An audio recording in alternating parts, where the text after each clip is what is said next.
আসসালামু আলাইকুম ভিউয়ার্স, আপনারা সবাই কেমন আছেন? আমিও আলহামদুলিল্লাহ ভালো আছি। আজকে আমি রান্না করব চিংড়ি মাছ দিয়ে বেগুন দিয়ে বিরিয়ানি। প্রথমে একটি কড়াইয়ে তেল, পেঁয়াজ, কাঁচামরিচ ও দুটো তেজপাতা দিয়ে নিলাম। পেঁয়াজগুলো একটু ভেজে নেব। পেঁয়াজগুলো যখন একটু ব্রাউন কালার হয়ে যাবে তখন এর মধ্যে চিংড়ি মাছগুলো দিয়ে দিব।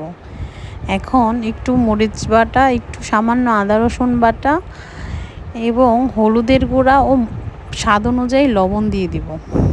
লবণ দিয়ে চিংড়ি মাছগুলো একটু হালকা কষিয়ে নেব। তারপর আগে থেকে কেটে ধুয়ে রাখা ছোট ছোট করে বেগুন এগুলোর মধ্যে দিয়ে দিব। তারপর চিংড়ি মাছের সাথে বেগুনটা একটু কষিয়ে পরিমাণ মতো পানি দিয়ে দিব। এবার পানি শুকিয়ে গেলে, বেগুন সিদ্ধ হয়ে গেলে এগুলোকে নামিয়ে নিব। আপনারা সবাই বাসায় ট্রাই করে দেখবেন, খেতে কিন্তু অনেক স্বাদ।